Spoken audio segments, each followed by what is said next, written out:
How to help victims of the California wildfires. Monica H. Evans, 44, lived in her home in Paradise, California for 19 years. She and her husband, a veteran who relies on his pension as income, were happy there with their 3 children and 9 pets, and they had a great deal on rent, just $412 a month.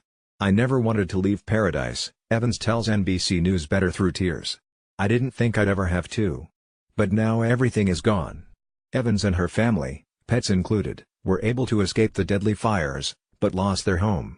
Right now, they're staying with a friend in Orland, in a single room, and have until the end of the week before they have to find other lodgings, a transition that Evans breaks into sobs at the mere mention of, because they have nowhere to go.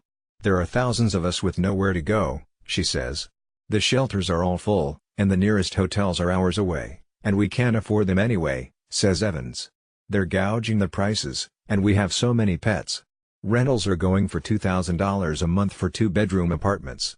All those who have lost their homes in the fires have been dealt a terrible blow, but lower-income renters such as Evans, who did not have renter's insurance, as of 2016 research by the Insurance Information Institute, only 41% of renters did, are faced with a particularly difficult recovery ahead.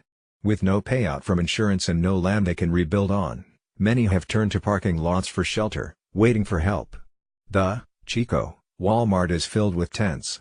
Everyone is just struggling to get through the day.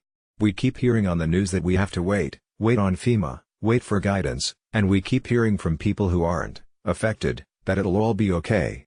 But they just don't get it. Our whole town is gone. Our lives have been destroyed and nobody has any answers for us."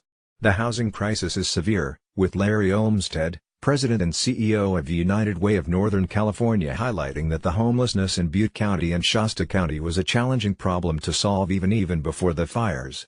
"Homelessness is a hot-button issue in both communities," Olmsted says. "So you start with a fairly slim housing stock, particularly in Chico to begin with, and now, tens of thousands more people are homeless on top of that.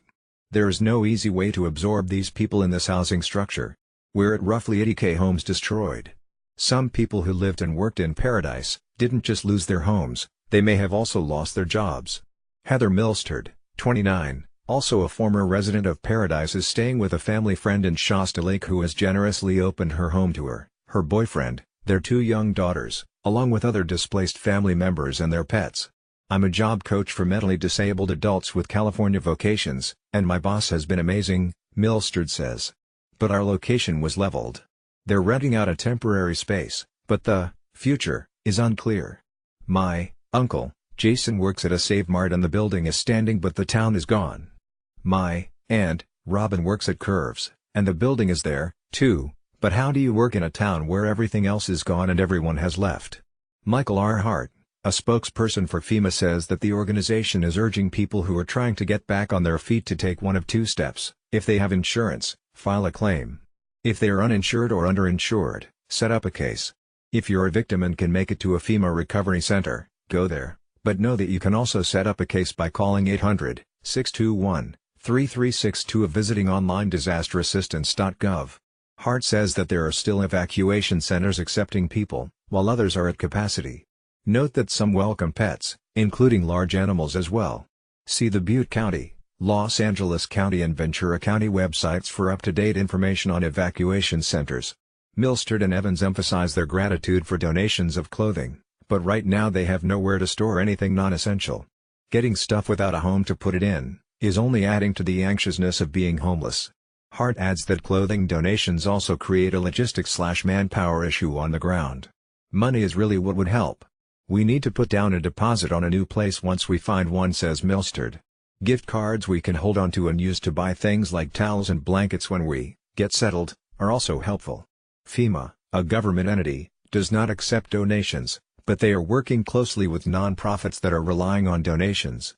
Hart urges people who want to donate to make sure that whichever charity you choose has been approved by National Voluntary Organizations Active in Disaster, VOAD. Here's a list of some organizations working closely with survivors. Volunteering in the affected areas is another great way to help. Anthony C. Tornetta, spokesperson for the Red Cross, reminds us that the Red Cross is 90% volunteer-based.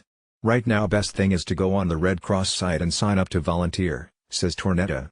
"Whatever time you can commit, whether it's a week or 8 hours, we will welcome your support. Please sign up and call first, as we can't necessarily stop in the middle of an operation if you just show up. Tornetta also encourages those wanting to give assistance to donate blood, if able. We have had to cancel blood drives because of wildfires, so we can use help there, he says. Blood is always needed, no matter what is going on.